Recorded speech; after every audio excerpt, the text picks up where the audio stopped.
지금부터 내가 해주는 얘기 들어주겠니? 할렐루야. 금요 기도에 나오신 여러분을 진심으로 환영하고 축복합니다. 오늘 하나님께서 주시는 은혜의 말씀은 고린도전서 14장 말씀이 되겠습니다. 1절부터 40절 말씀 중에 제가 4절까지만 봉독해 드리겠습니다. 사랑을 추구하며 신령한 것들을 사모하되 특별히 예언을 하려고 하라. 방언을 말하는 자는 사람에게 하지 아니하고 하나님께 하나니 이는 알아듣는 자가 없고 영으로 비밀을 말함이라. 그러나 예언하는 자는 사람에게 말하여 덕을 세우며 권면하며 위로하는 것이요 방언을 말하는 자는 자기의 덕을 세우고 예언하는 자는 교회의 덕을 세우나니. 아멘. 오늘은 사랑은 품이 있고 질서 있게, 사랑은 품이 있고 질서 있게 라는 제목으로 하나님 말씀을 상고하겠습니다. 사도 바울은 14장에서 고린도 교회에 있었던 또 다른 은사들에 대한 교훈을 줍니다. 역시 고린도 교회가 사도 바울에게 보냈던 질문에 대한 답변이죠. 특히 방언과 예언의 은사를 중심으로 교훈을 하고 있습니다. 1절과 2절을 볼까요? 사랑을 추구하며 신령한 것들을 사모하되 특별히 예언을 하려고 하라. 방언을 말하는 자는 사람에게 하지 아니하고 하나님께 하나니 이는 알아듣는 자가 없고 영으로 비밀을 말함이라. 여기서 분명히 확인할 수 있는 게 있죠. 앞에서 가르쳤던 그것입니다. 모든 은사는 사랑을 전제로 해야 한다 하는 것이죠. 예언도 방언도 사랑이 없으면 아무것도 아니라는 말씀입니다. 특히 1절에서 아주 강력하게 강조하고 있어요. 사랑을 추구하며 라는 말씀이 바로 그것입니다. 추구하다 라는 말은 추적하다, 몰아가다 이런 의미입니다. 아주 강력한 의미를 가진 단어입니다. 사냥꾼이 사냥감을 추적할 때 바로 이 단어 추구한다 라는 말을 사용한다고 합니다. 찰스 아치는 사람들이 경주에서 결정점을 향해 돌진하는 것처럼 사랑을 추구하는 자들은 사랑을 향해 돌진해야 된다라고 이야기를 합니다. 시인 이은상 씨의 이런 식구가 있어요. 고지가 바로 적인데 이에서 말수는 없다. 그 고지가 무엇입니까? 우리에게 바로 사랑이다 하는 거예요. 어떤 은사를 행하든지 어떤 능력을 행하는 사람이든지 간에 목표는 하나, 사랑이다. 이런 말씀입니다. 그러므로 우리는 여기서 눈치를 챌 수가 있어요. 고린도전서 14장이 예언과 방언과 통변과 지식 같은 은사를 이야기하고 그 밖에 여러 가지 이야기들을 하지만 결국은 사랑을 이야기한다는 것을 말이죠.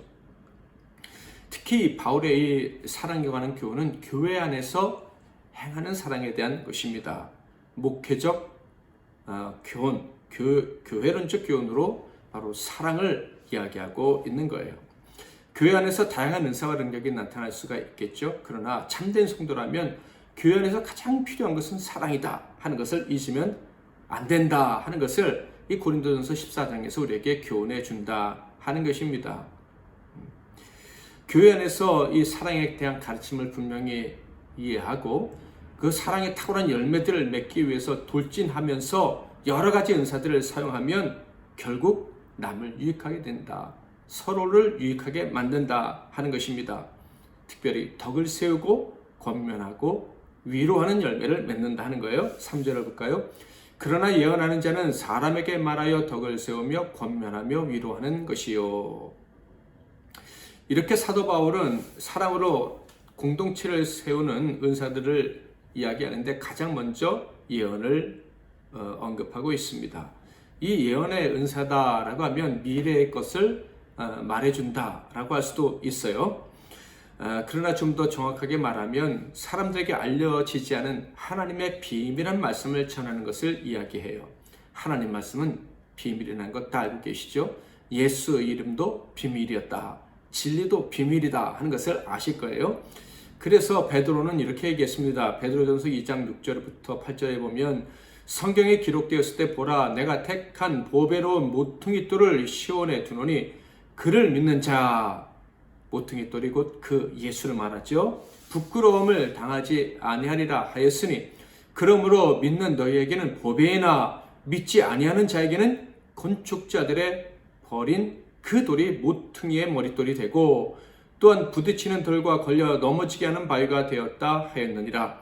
그들이 말씀을 순종하지 아니함으로 넘어지나니 이는 그들을 이렇게 청하신 것이라. 어떤 사람에게는 예수, 진리, 구원의 도리가 비밀이기 때문에 그 이름도 그 능력도 알지 못하고 결국 멸망당한다 하는 말씀이에요. 오직 하나님께서 그 비밀을 알려주신 사람만 구원을 얻는다. 진리를 안다. 이런 얘기죠. 그러므로 예언의 은사를 받은 사람은 바로 이 진리를 알기를 원하는 사람들에게 가르쳐주는 거예요. 이 비밀을 깨닫기 원하는 사람들에게 그 깊은 비밀들을 알려주는 일을 하는 사람이 바로 예언의 은사를 받은 사람들이다 하는 거예요. 그래서 이 비밀을 알게 된 사람들은 그 비밀을 알면 알수록 더 깊이 알면 알수록 더 기뻐하고 즐거워하는 일이죠. 하게 되는 것이죠. 그 비밀을 알려주는 사람이 바로 예언의 은사를 받은 사람. 그래서 하나님 말씀을 전하는 자를 예언의 은사를 받은 사람이다 라고 하는 거예요. 이 사람에게 가장 중요한 덕목이 무엇일까요? 지식, 학식, 웅변 능력 이런 것이 아닙니다. 바로 사랑입니다. 즉 설교자에게도 가장 중요한 것이 사랑이다 이런 말씀이에요. 바울이나 모세는 다 하나같이 말주변이 없는 사람들이었죠. 그러나 그들은 하나님의 예언의 말씀을 전해서 사람들을 살리는 사람들이었습니다. 하나님이 사용하셨어요. 왜? 그들에겐 사랑이 있었기 때문입니다.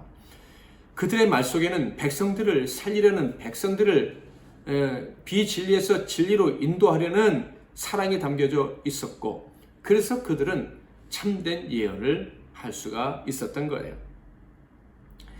자, 그런데 1절과 3절, 1절에 3절을 보면 우리는 바울이 의도적으로 예언의 은사와 방언의 은사를 비교하고 있다 하는 것을 알 수가 있어요.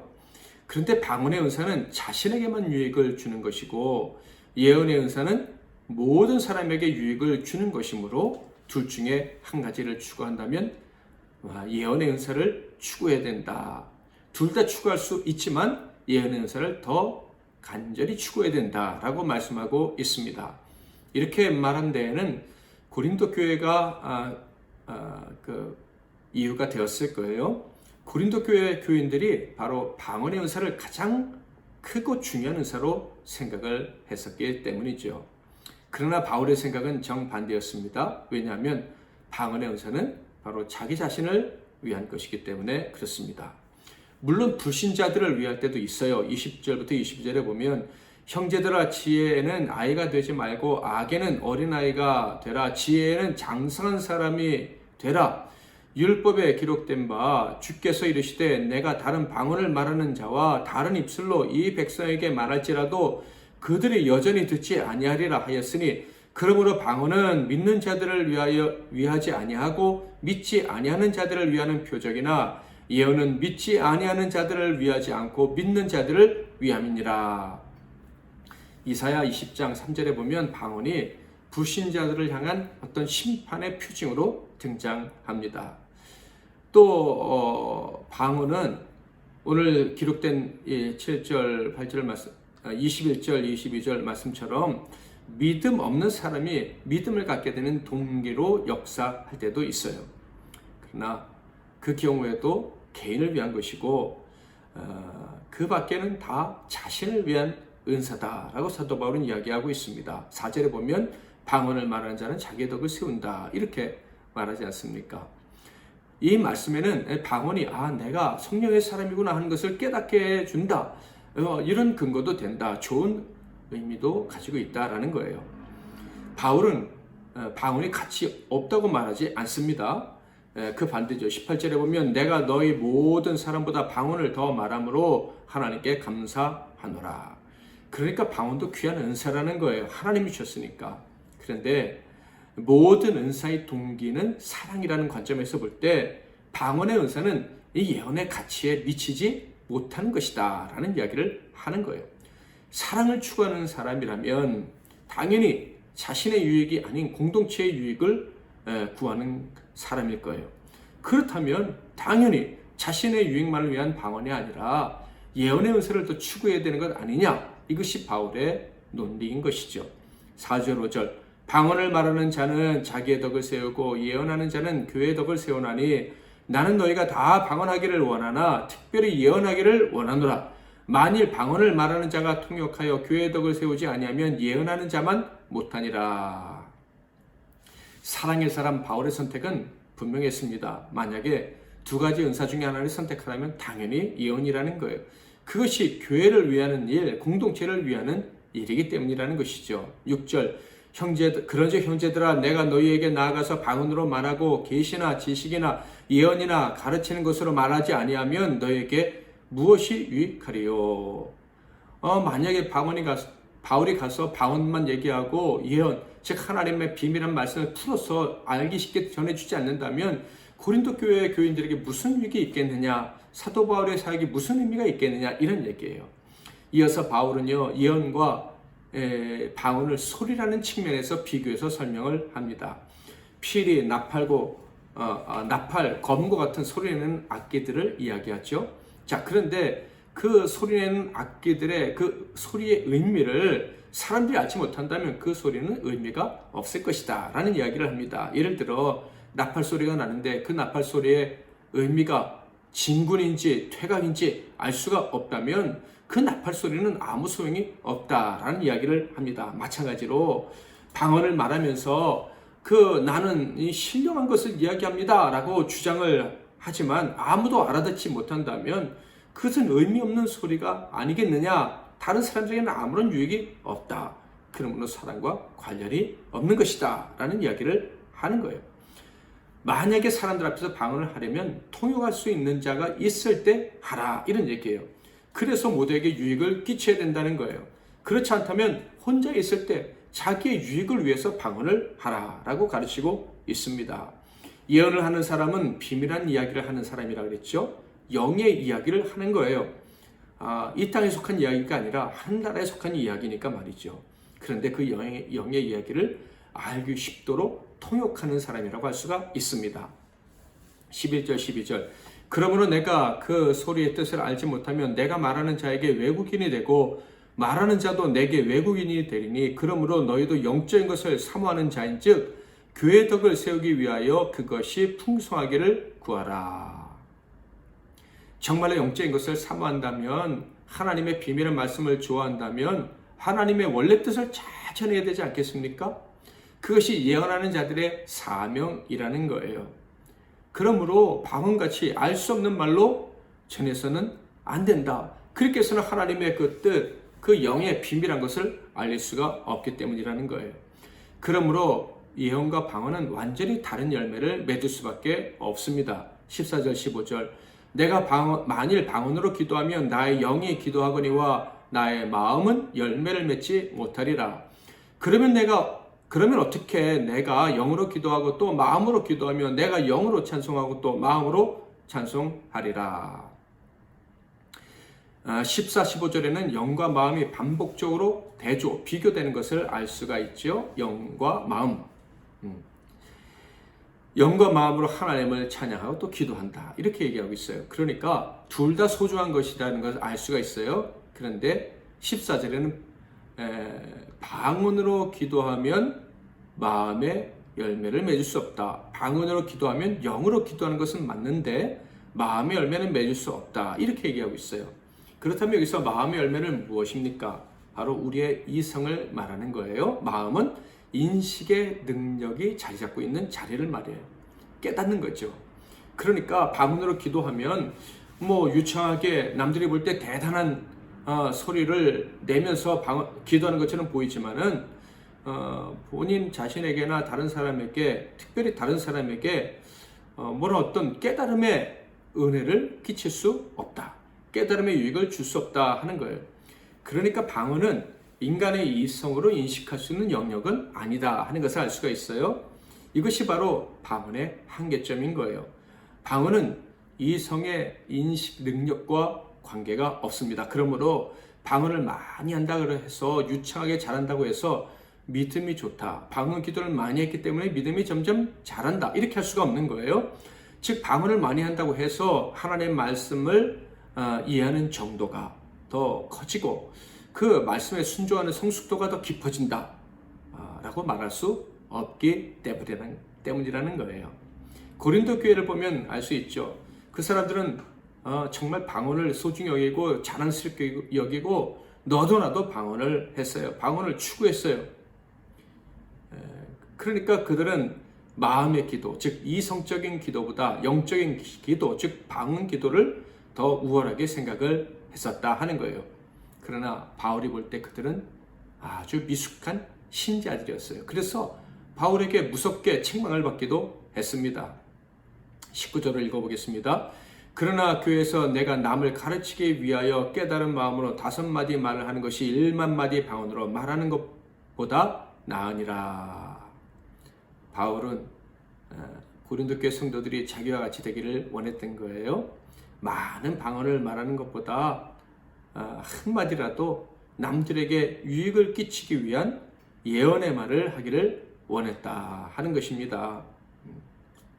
그래야 사람들이 깨닫고 더 나은 믿음의 세계로 들어갈 수 있으니까 말이죠.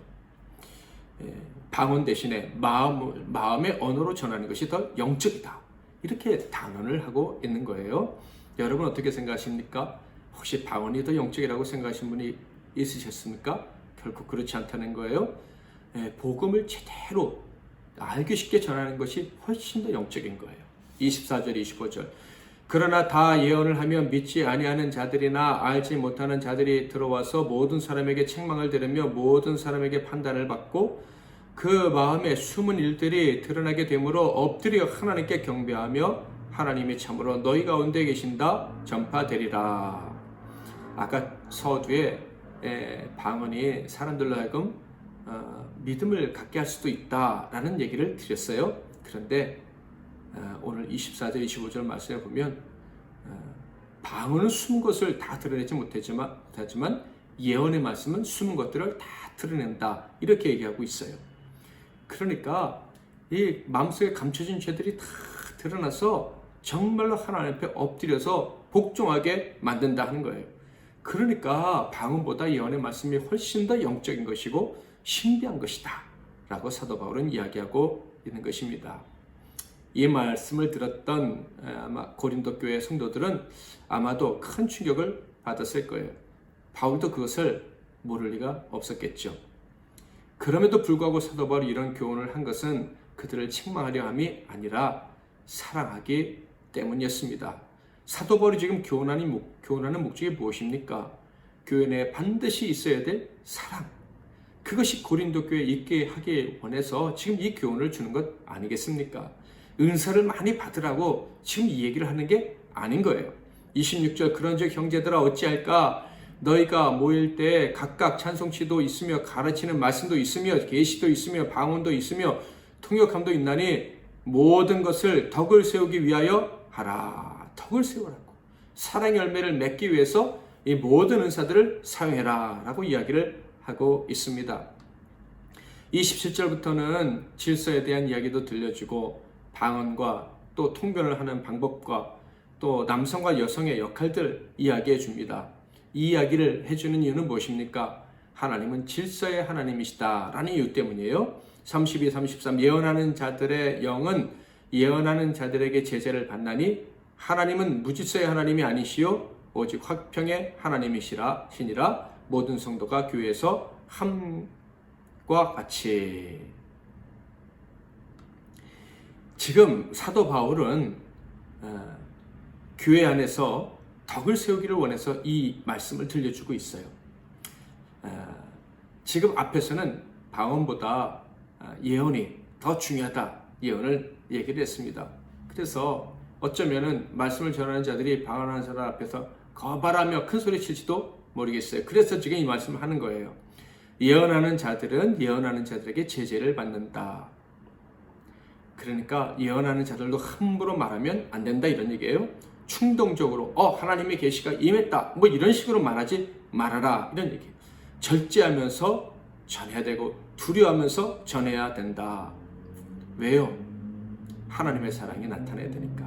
나 자신을 드러내는 것이 아니라 지체들을 유익하게 하여 하나님의 영광을 드러내야 하기 때문에 그렇다 하는 거예요.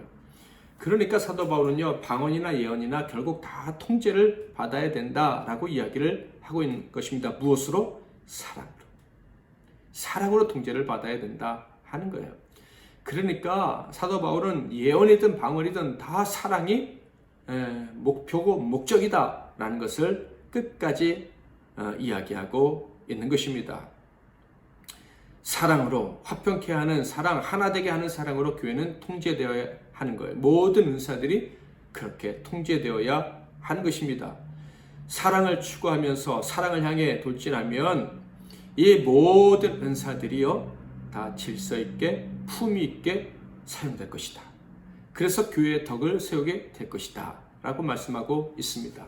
거꾸로 생각하면 사랑이 없이 은사들을 사용하면 무질서하게 되고 품위 없이 유치하게 천박하게 그 은사들이 드러나게 된다, 사용된다 이런 얘기예요.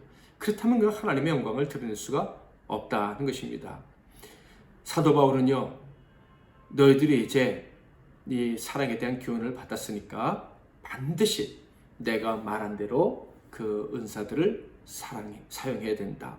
사랑의 기초에서 그 은사들을 사용해라 라고 강력하게 권면합니다. 37절 만일 누구든지 자기를 선지자나 혹은 신령한 자로 생각하거든 내가 너에게 편지하는 이 글이 주의 명령인 줄 알라. 사도 바울은 사도이기 때문에 이렇게 말할 권한이 있습니다. 정말로 어떤 은사를 받았든지 사랑으로 행하지 않으면 아무것도 아니라는 것을 분명히 기억하고 그 사랑을 추구하는 가운데 은사를 사용해라. 이렇게 사도 바울이 교훈하고 있는 것이죠. 그러므로 우리 역시도 그렇게 순종해야 할 것입니다. 만약에 불순종하면 어떻게 되냐고요? 놀라운 말씀을 사도 바울은 들려줍니다. 그 사람에게는 구원이 없답니다. 38절 만일 누구든지 알지 못하면 그는 알지 못한 자니라. 사랑을 추구하면서 모든 은사들을 사용해야 된다라는 것을 알지 못한다면 방언도 예언도 기적도 병고침도 엄청난 수많은 일들도 어떤 사람에게서 나타나고 있기는 한데 그에게 사랑을 추구함이 없다면 그는 아무것도 알지 못하는 사람이라는 무서운 말씀이에요. 그는 구원을 모르고 진리를 모르는 사람인 거예요. 진리를 기뻐하지 않는 이상한 사람이 교회 안에서 지금 일을 하고 있는 거예요. 그러므로 정말 하나님의 은사를 기쁨으로 사용하려면 사랑으로 해야 하는 거예요.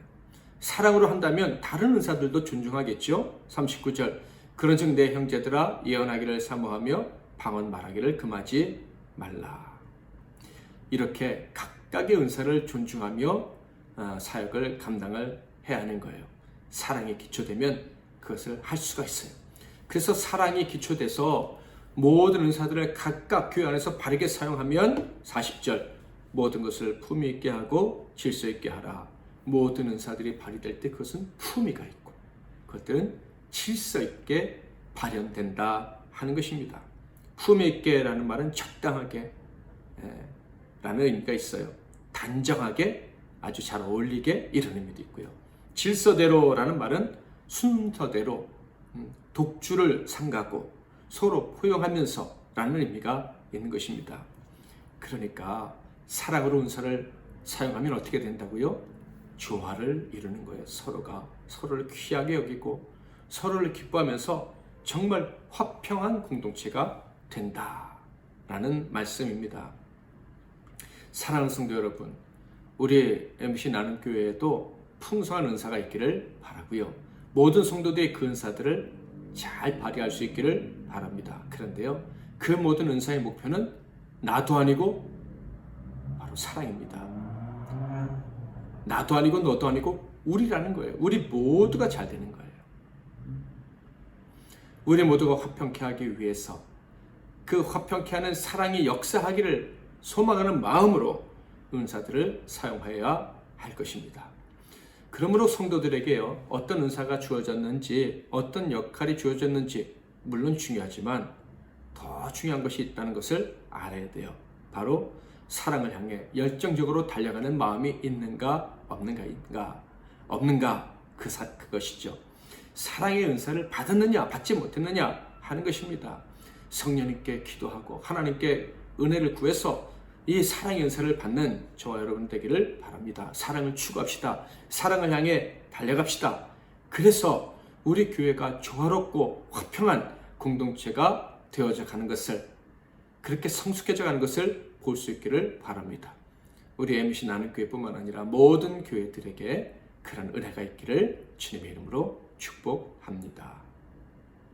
사랑의 son가 하나님께 올려드리겠습니다. 전사의 말을 하는 사람도 사랑 없으면 소용이 없고, 심오한 진리 깨달은 자도 울리는 징과 같네. 하나님 말씀 전한다 해도 그 무슨 소용 있나. 사랑 없으면 소용이 없고 아무것도 아닙니다. 진리를 보고 기뻐합니다. 무례와 사심 품지 않으며 모든 것 믿고 바라는 사랑 모든 것 덮어주리. 하나님 말씀 전한다 해도 그 무슨 소용 있나. 사랑 없으면 소용이 없고 아무것도 아닙니다. 지금은 희미하게 보이나 그때는 주를 맞대고 보리. 하나님 나를 알고 계시듯 우리도 주를 알리.